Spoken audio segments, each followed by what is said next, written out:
Morning, it's WCCS 101.1 FM, AM 1160, WCCSradio.com. Good morning to you.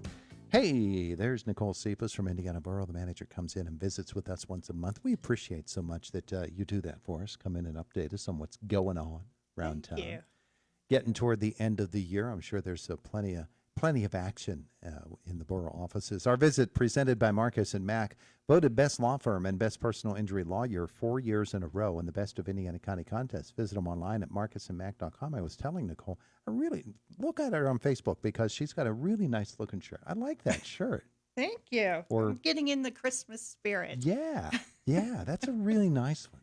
Thank you. I like that one a lot. All right, so hey, it's time to get down to business here for Indiana Borough. You've got some changes in committee meetings. You've also got some Christmas wishes coming true for the borough as well, don't you? Yeah.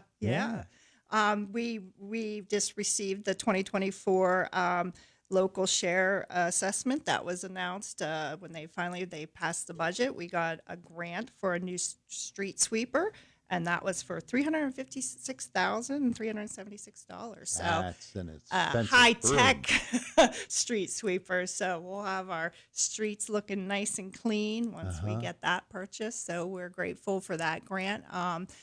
That's every year we apply for that local share grant. And, last year we didn't, in 2024, we didn't receive anything. So, but 2025, we'll. What's so special about this one? This grant is kind of open to everything. You can, there's no really one, it's not a certain grant that you can only use for certain things. It's whatever we want to apply for. So this year, in 2025, we applied for some safety equipment for our police department, and then projects more for like stream bank projects, something like that. Yeah.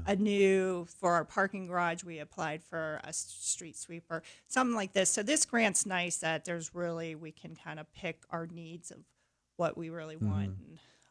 And it's you can go up to $1 million in that. So, Yeah. But they give a lot out. So it's a pretty competitive grant. So, because everybody wants it. Yeah, well, sure. Yeah. And a new street sweeper is a great idea, too. It is, yeah. So we were putting some money into our old one, so it's nice. And that type of equipment, I don't think people realize how expensive it is. Does it have YouTube connectivity? I don't know about that. Might have, fancy heaters or something like that. Wow, so that's cool, too. All right, so that's one that's nice one thing. Yeah, Mm-hmm. and on talking about funding, we just signed a $4.8 million with Penvest for a loan with Penvest to upgrade our sewage plant. And that Penvest, if you haven't heard of that, that's where for municipalities and governments, we can get a very low interest. It's like 1% interest rate for the first 10 years. And it's a 20-year loan, but it's to upgrade our sewage plant. Yeah, which is needed. And Yes, yeah. It was the last one was over 25 years ago. So with that services White Township and the borough. So with all the new infrastructure building and that, we need an upgrade down there. Yeah, absolutely. All right, yeah. And it's interesting. Street sweeper, it's because you use these darn things and they wear out. Same with the sewage plant. Yeah. All of these things, they have to be continually maintained. And as you said, the minute you have to start pouring money into something in order to keep it running and on the road, then it's time to start thinking about getting a new one. Yes. And we have a lot with the borough being the old infrastructure of the piping, a lot of that's being updated and the flow going down, we're actually working with White Township to work on those problems. So another thing coming into 2026, we're going to post our new meeting schedule online. Our council meetings and our work session meetings will remain the same at 7 p.m., but our committee meetings like public safety, community development, public works, administration, those are going to start at 6 o'clock. Public safety and community development meet on the same night. So we'll have those committee meetings that run from like 6 to 9. So if anybody is looking to come and at any of those particular meetings, just look at our schedule online, and it's going to be posted. I bet you there are people whose faces you see at all of the meetings. There are, people yeah. just have an interest in the way that the borough government Yeah. works. And Yeah. And speaking of that, if anybody is interested, if they go online, we have commissions and boards opening. We have Indiana Free Library Board. We have the Police Civil Service. We have Coding Enforcement Board of Appeals, Zoning Hearing Board of Members. Again, it's hard to fill those positions. So some people that get into them, they kind of get stuck. And because we don't have a lot of people that are interested and or maybe that they don't know about it. So a Shade Tree Commission, we just had a couple new members join Shade Tree that deal with our Parks Department and works with them on the trees that we just talked about last month. So if you go on our line, and there's a form you can fill out if you have a statement of interest, if you're interested in filling on all these committees, because we do have vacancies open up from time to time. Yeah, so, there you go. That's a great idea. If you want to get involved, that's the way to get involved. A good way to start. So I kind of wanted to point that out just as a New Year starts. And other than that, again, our new council, we're having January 5th will be our reorganization meeting. We got 3 new council members, Kathy Maple, Garrett Milnes, and Nate Vandernick. Those are the 3 new ones joining us.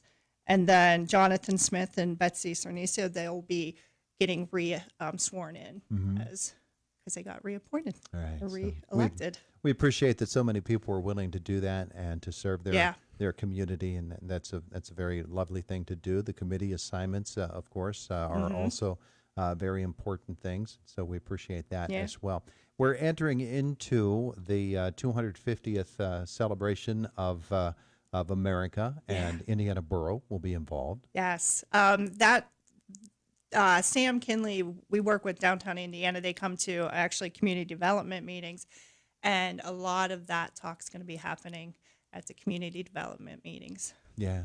So I'm excited. I think they have there's a lot of different organizations doing some fun things. Yeah, 4th of July, there will be activities. And big parade. I think the Fire Association wants to do a big parade. Yeah, be good times. Be good times. And it's always good to celebrate. And, of course, in downtown Indiana, there are always great things going on along the Philadelphia Street corridor, but all of the neighborhoods, I think, in Indiana Borough, what really make it special. Yeah, they're having a street a Christmas decoration contest going on now. Yeah, it's good stuff.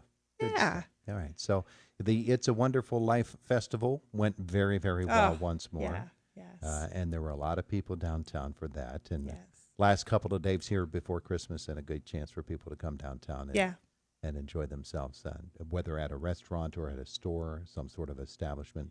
Yeah, get your last-minute shopping done, huh? Good things going. And of course, as we enter into a brand new year from an Indiana Borough standpoint, you've got all of the different maintenance situations that go on. The Borough Police, you think about, they've got vehicles. Those vehicles have to be replaced. They have to be maintained. You've even got dogs to feed in Indiana Borough. We're always looking for grant funding. We have a good grant writer out there looking for funding. All the departments do a really good job keeping an eye on their budgets, and that makes my job a lot easier. So good things. We're ready for 2026. All right. Bring it on. That's good to hear. You probably are, from time to time as well. I know the utility companies have done a lot of work under the streets, and those things are always ongoing. Yes. And Indiana Borough has a wonderful sidewalk program. Yes. Is we'll that be still seeing going that. on? Oh, yeah. Well, that's going to really kick in as soon as spring hits. So you'll see a lot of sidewalks being replaced. And the first ward, formerly known as the first ward, we're starting there, the first and fourth ward. So, we'll have a lot of that. Our Marsh Run, we're looking into a big renovation project along Marsh Run. We got 2026 is going to be another busy year. Will there be dredging along there, along Marsh Run? Yeah, and replacing a lot of storm pipes and stuff like that. Yeah. Yeah, well, it's again, that's required maintenance in Yeah. order to keep the town going. The Yeah. the tree grates and all of that. Yeah, too. that's the ongoing. Yeah. Yeah. We'll have. All right. Yeah. Good The things Nats. happening. Yeah. So I just want to take this moment to wish, everyone, all my staff and the borough, the residents, everyone a Merry Christmas and a safe and Happy New Year. Beautiful. Thanks, Yeah. Nicole, and Yeah, thanks for a thank good you. year in 2025. Yes, we'll be back 2026. It is the voice of Indiana County. It's WCCS 101.1 FM, AM 1160, WCCSradio.com. Sports Minute coming up right now. Money Matters with Monica. Some tech workers are being warned not to leave the United States. Rory O'Neill reports. Lawyers for Google and Apple are warning some employees if they need a visa stamp to get back into the U.S., they probably shouldn't leave America in the first place. Business Insider has viewed the warnings that were drafted by law firms working for the tech titans. It comes amid reports that hundreds of Indian professionals have seen their U.S. embassy appointments canceled or postponed because of social media vetting. House Minority Leader Hakeem Jeffries is accusing